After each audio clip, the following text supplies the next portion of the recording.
Imagine a future where Kerala has more grandparents than children. A future where schools are shutting down because there simply aren't enough students. Where hospitals are filled not with newborns but with elderly patients battling diabetes, heart disease, and dementia. And where the economies of Bengaluru, Chennai, and Kochi increasingly depend on workers arriving from Bihar and Uttar Pradesh just to keep functioning. It sounds like the future. But here is the shocking part. Much of it is already happening. No, here is the twist. This crisis wasn't caused by poverty. It wasn't caused by war. It wasn't caused by a pandemic. It was caused by success. South India became healthier, women became more educated, families became smaller, life expectancy increased. Everything development experts wanted actually happened. But today, that very success could cost South India something even bigger: political power. Because after 2026, India could witness the biggest redistribution of parliamentary seats since independence. States that successfully controlled population growth may actually lose political influence, while states that continued growing rapidly could gain it. How did India end up in this extraordinary situation? To understand that, we need to go back almost 70 years. In the 1950s, an average Indian woman had around 6 children. By the 1980s, that had fallen to about 4. By 2015-16, it was 2.2. Today, India's fertility rate is around 2.0 children per woman. While much of South India is already far below replacement level, but this wasn't a uniform decline. Southern India reached this demographic transition decades before the rest of the country. And that is where our story begins. It is hard to believe today, but Kerala wasn't always an aging society. In the 1950s, it was one of India's fastest growing states. Large families were the norm.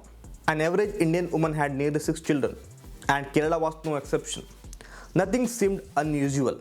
Then something extraordinary happened. Over the next 2 decades, Kerala's fertility rate began falling faster than almost anywhere else in India.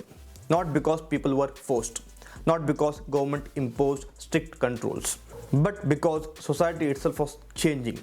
Women stayed in schools longer. Healthcare reached even remote villages. Infant mortality fell dramatically from more than 120 deaths per 1,000 births in the 1950s to below 10 today. For the first time, parents no longer needed 6 children just to ensure 2 survived into adulthood. But this transformation did not happen overnight. Kerala had been building its foundations for generations. Social reform movements, expanding public education, missionary schools, strong public health care, and in many communities, women enjoyed greater social agency than elsewhere in India. By the late 1980s, Kerala crossed a historic milestone. Its fertility rate fell below the replacement level of 2.1 children per woman.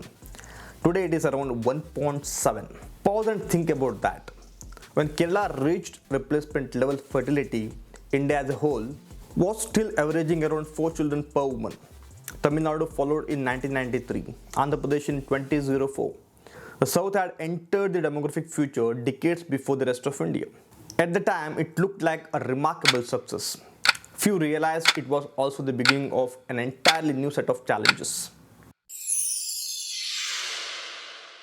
So, why did South India change so much faster than the rest of the country? The answer can be summed up in just 2 key words: female education. If you want to predict how many children a society will have, one of the strongest indicators isn't income, isn't religion, isn't even government policy. It is how educated its women are. Take Kerala. More than 92% of women are literate, far above the national average. And when women become educated, society begins to change in remarkable ways. Girls marry later, more women pursue higher education and careers. They gain greater control over reproductive decisions. Parents choose to invest more time and money in fewer children. Gradually, raising a child stops being just a family tradition and becomes one of the biggest financial decisions a household can make. This creates a powerful cycle. Fewer children, better education, higher investment in every child, greater economic mobility, and the cycle repeats itself. That's why South India moved through the demographic transition decades before the much of the rest of the country. Even today, the contrast remains striking. In states like Kerala, Tamil Nadu, and Karnataka, female education levels are among the highest in India. But in states such as Bihar, female literacy is still below 70%, and far fewer women complete higher education. The result is that India is no longer following one demographic transition, it is following two. One, India is aging rapidly, the other is still young and growing, and that gap is becoming wider with every passing year. Now, look at the map of India. At first glance, it looks like one country, but demographically, it is becoming two very different Indias. In the south, fertility has fallen to levels seen in many developed countries. Kerala averages around 1.7 children per woman. Tamil Nadu and Karnataka aren't far behind. Meanwhile, in parts of North India, the story is very different. Bihar still has one of the highest fertility rates in the country, above 3 children per woman. Uttar Pradesh also remains well above most southern states. The difference may sound small, but over millions of families and several decades, it completely changes the country's demographic future. Here is what that means. Between 2011 and 2036, more than one third of India's total population growth is expected to come from just two states, Uttar Pradesh and Bihar.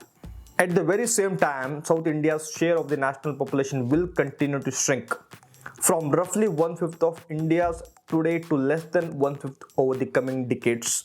Think about that for a moment. South isn't losing people, its population is still growing in many places, but it is growing much more slowly than the rest of the country.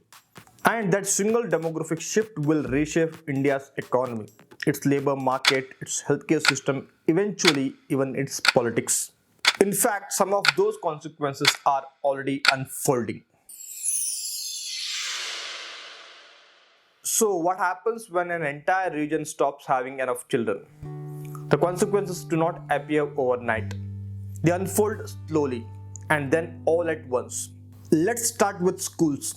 For decades, India built schools expecting more children every year. But what happens when those children never arrive? Classrooms begin to empty, schools merge, some shut down altogether. In Kerala, declining enrollment has already forced hundreds of schools to consolidate, and many more face the same challenge. But empty classrooms are only the beginning. The real challenge comes 20 years later. The workforce. Every economy runs on working age people. They build roads, run factories, write software, pay taxes, and support the elderly through the taxes they contribute.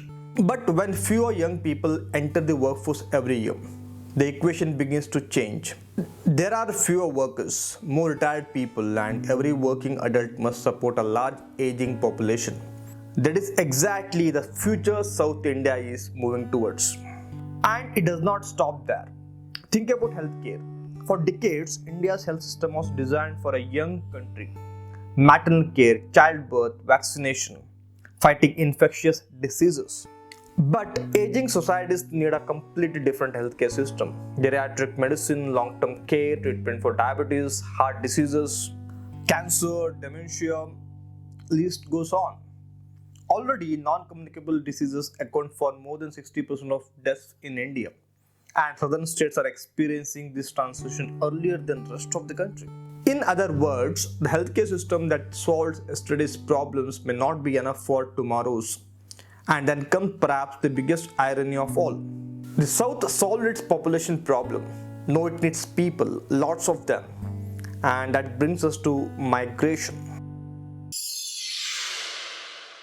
Walk through Bengaluru or Hyderabad or Chennai or Kochi. Look around. The person delivering your food, the worker constructing next metro line, the security guard outside an apartment, the factory workers, the hospital attendant. There is a good chance they have traveled hundreds, sometimes thousands of kilometers from states like Bihar, Uttar Pradesh, Jharkhand or Odisha.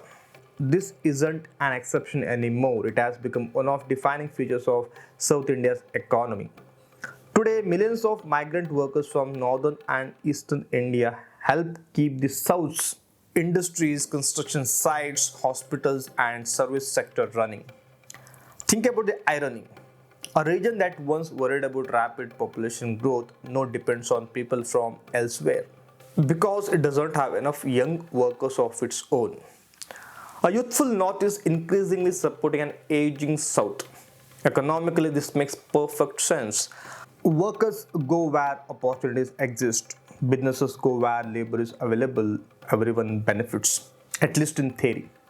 But societies are more than economies. Migration also brings difficult questions. Language, housing, access to welfare, social integration, cultural adaptation. None of these problems are impossible to solve. But they require planning because migration is no longer a temporary phenomenon.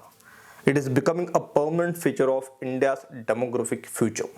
And just as India begins adapting to this new reality, another challenge is waiting, one that could reshape country's political balance for decades.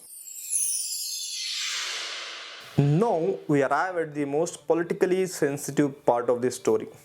Everything we have discussed so far, falling fertility, aging populations, migration, ultimately leads to one specific question. Who gets political power? Most Indians have heard the word delimitation. Very few understand why it matters. The idea is actually simple. In a democracy, parliamentary seats are broadly meant to reflect population. More people, more representatives. Fewer people, fewer representatives. Fair enough.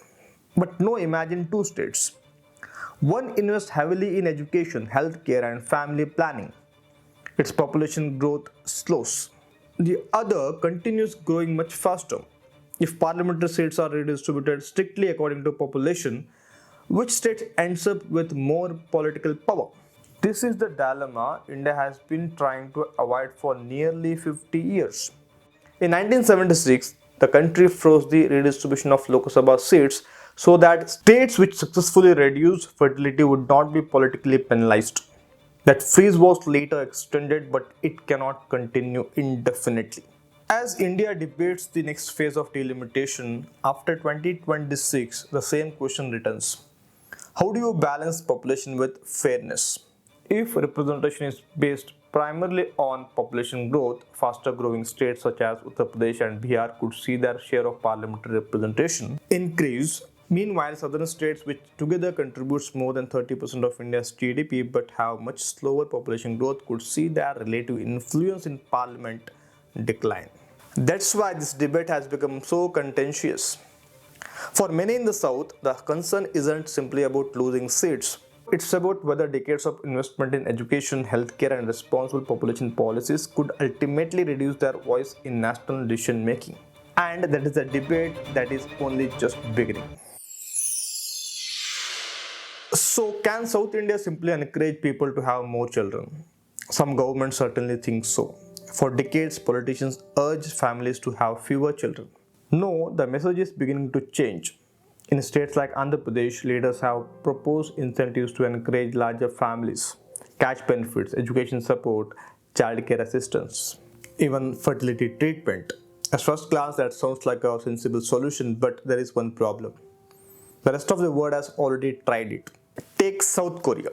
Over the past 2 decades, it has spent the equivalent of hundreds of billions of dollars on programs designed to encourage childbirth. Yet today, its fertility rate remains below one child per woman, the lowest in the world. Japan has spent decades trying to reverse its demographic decline. Much of Europe has also introduced generous family benefits. The results have been modest at best. Why? Because once fertility falls to very low levels, the reasons are no longer just economic. They become deeply social. Housing becomes more expensive. Careers become longer. People marry later. Urban lifestyle changes. The cost of raising a child continues to rise and personal aspirations evolve. In other words, fertility is not determined by a government check. It is shaped by how an entire society lives and works. That's why demographers often describe very low fertility as one of the hardest trends to reverse, which means South India may need to prepare for a future where low fertility is not a temporary phase but a permanent one. A deeper irony is impossible to ignore. South India did almost everything development experts hoped for. It educated girls, improved health care, reduced infant mortality, expanded opportunities, empowered families to make their own choices, and it succeeded, perhaps too well. The demographic transition arrived faster than India's political and economic institutions were prepared for. Today, the region faces an aging population, labor shortages, rising dependency burdens, and difficult questions about political representation. Meanwhile, much of North India is still earlier in the demographic transition. Its younger population could translate into greater political influence in the decades ahead. So perhaps the real question is not whether South India has a fertility crisis. The real question is whether India can build a federal system that balances two equally important principles: representation based on population and fairness to states that invested early in education, healthcare, and population stabilization. Because this debate is about much more than numbers. It is about how a nation responds when different parts of the country develop at different speeds. Remember how this story began. An aging Kerala, empty classrooms, a growing dependency on migrant workers. These are not isolated events. They are all chapters of the same demographic story. And the choices India makes over the next decades will determine whether that story becomes a source of division or one of adaptation. Because the future of Indian politics may not be shaped by elections alone. It may also be shaped by births, or perhaps more accurately by the choices families make. And that future has already begun. South India's fertility crisis isn't a story of failure. It is a story of success and the unintended consequences that followed. The region invested in education, healthcare, women's empowerment, and it transformed its demographic future. But now India faces a far bigger challenge. Can one nation adopt when different regions are moving through history at different speeds? Demography is often called destiny, but destiny is not written in a single election. It is written by one family, one birth, one generation at a time. And the future India inherits tomorrow is already being shaped today. What do you think? Can India balance demographic change with political fairness? Let me know your opinion in the comment section. I am Akshay M. Palankam. I will see you in next one. Thanks for watching. Jai Hind.